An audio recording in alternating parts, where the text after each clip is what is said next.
starters. This group looks a lot different than the one you inherited when you got here. So how these guys got along, making the matches and mixes and things like that work. I mean, I think they've been willing. That's one of the things I appreciate about this group is that they don't mind working, you know.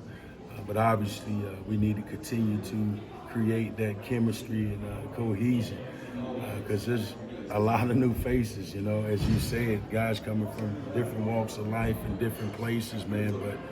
But at the end of the day, we got to find the right five, you know, and put them in the right spots. And there's been a lot of cross-training with guys playing center and guards, guys playing guard and tackle. And we're still in the evaluation process trying to see what's the right mix, you know. But I appreciate the guys' work and effort. You know, we just got to continue to be attention to detail with everything.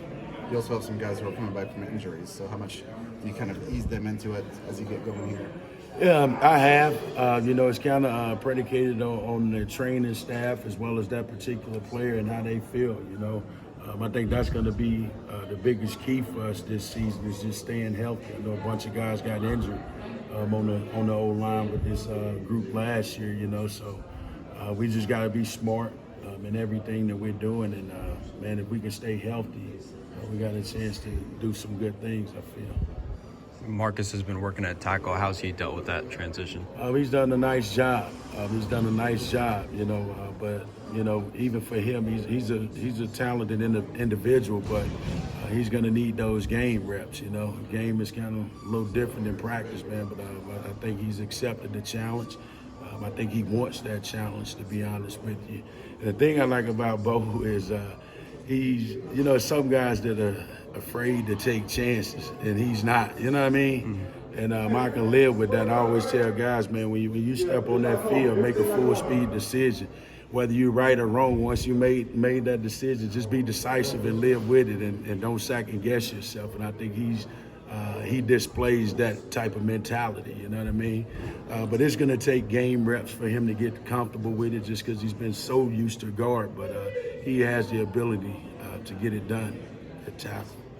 He got a fair amount of accolades at the end of last season. How did you see him handle that and some of the notoriety that came for him last season?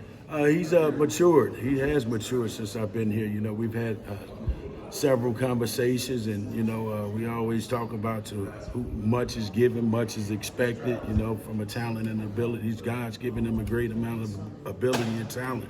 So it's a lot of high expectations for him. You know what I mean? But I think he's matured since I've been here in these 5-6 months, and he's going in the right direction. You know? I'm excited about his future. You know, but I think the biggest thing with him, man, don't look too far ahead. Just take it one day at a time and trust the process. How far along is Gus? Is he going to be ready to go when you get? I have no clue. That's a training room question. I honestly have no clue. I don't worry about guys with injury. My job is to get the guys to show up on the field, you know, and practicing on game day, get them to be the best of their ability. So. Right now, I couldn't tell you, to be honest with you. I'm just trying to get the guys that we have right now going in the right direction, you know. And like I tell those guys, it doesn't matter. When your name's called, that's why to me it's important. Whether you're a third team, fourth string guy, you don't know. You're still 3 plays away, 4 plays away from being in a football game. And once you cross those white lines, nobody cares, you know what I mean? Because at the end of the day, it's about results, you know. So I just try to keep my mind and attention on the guys that step on the field each and every day. Can you take us back to the process that landed you at Purdue? I mean, it was pretty quick in the works. You know, Coach Walters and I, we go back to 2020 at Mizzou. You know, we had a great relationship back then, and I think he saw a difference in that group and the product that was put on the field when I got to Mizzou. And we maintained a relationship once he left Mizzou. And, you know, for me, I wanted this opportunity for one because I'm good friends with him, you know what I mean? And this is his first big opportunity as a big-time head coach, and I want to be a part of this thing, you know? So to me, I'm big on relationships, and I think his relationship, our relationship had a lot to do with me getting here. Not only him, but Coach Haley. Coach Haley is like an uncle to me, you know? And even we was going through the airport, and in Charlotte, North Carolina. Somebody thought he was my dad and thought I was a player and said, "I bet you're a proud father." If you know him, you know he ran with it. But I'm close to Coach Haley, Coach O'Brien, all those guys, essentially all those guys on defense, because they were the guys that was at Mizzou my first year. We just maintained great relationships, and that was a big, huge reason for me coming here. As you've kind of taken over here and developed these guys, what is the attitude you want this unit to have? Man, Coach Walters said it every day: competitive, tough, discipline. If we be a competitive, tough, disciplined group, we got a chance to do some really good things around here. And I'm fired up about it. And I think it's just as simple as that. Stick to the motto day in and day out, and we'll be fine. Do you feel like you have a kind of an undisputed leader, or is it sort of a by committee situation? From a leadership standpoint, again, I think, you look at guys that have been here, you know what I mean, that are on the field right now. They're young guys, they play some ball, and then you got some veteran guys that come from different places that's still learning their way around the locker room and culture. So I think we're still developing leadership, you know what I mean, is what I would say. And I will say give Gus great credit. I think he does a great job when he does come out on the field with us, just encouraging guys, supporting guys, helping me coach those guys. So it's great when you got an older veteran guy like that in the room that's played a lot of ball, You mentioned the cross training. Just how impressed are you with the depth of this, especially with what this team had in the spring to now? A lot more dudes, a lot more bodies, and then the ability to switch from a guard to a tackle or whatever it might be, where to fill in some spots. Yeah, I think depth is a huge thing when it comes to football. And I'm the type, I tell guys, just because first, when you find your right five, it's my job to find the sixth, the seventh, and the eighth best guy, right?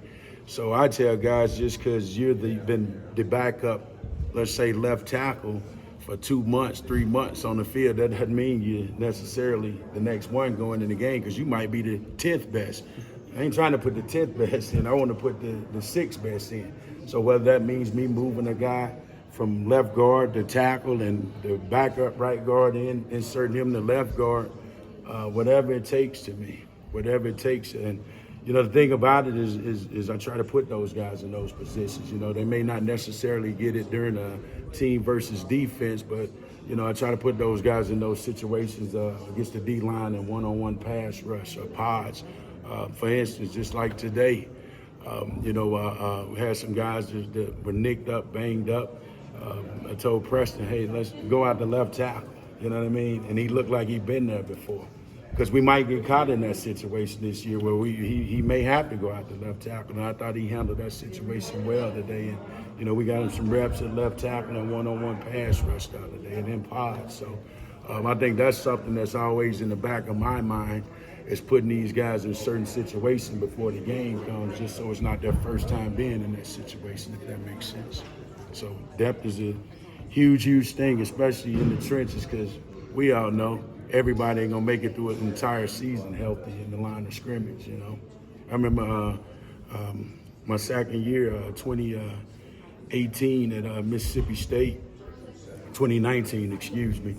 I had 3 centers that go down in the same game, and I had to end up putting a guy in that never snapped the ball a day in his life before. That was a pretty scary feeling as an O-line coach.